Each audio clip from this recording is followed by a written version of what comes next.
Un video per raccontare al presidente Stefani in una San Marco bagnata e affollata quello che all'Oras, ospedale riabilitativo ad alta specializzazione di Motta di Livenza, i pazienti fanno quotidianamente. Percorsi in salita resi più semplici grazie alle cure di chi li assiste e li ha accompagnati fino a Venezia.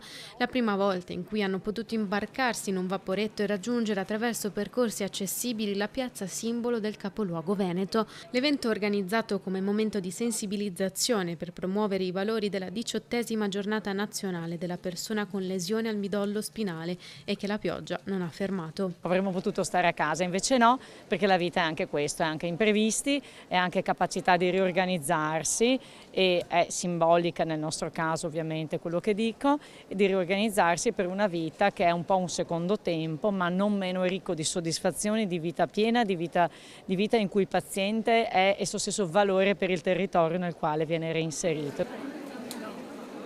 Una mattinata per incontrare il presidente della Regione Veneto e il patriarca che ha dedicato loro una preghiera. Venezia è un simbolo, ma credo che si sposi bene con quello che voi volete testimoniare, perché Venezia è una città bellissima da visitare, complicata da vivere.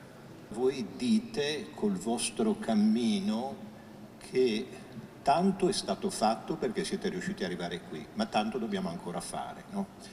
Le persone più provate non sono un peso, ma fanno parte della nostra società a pieno titolo.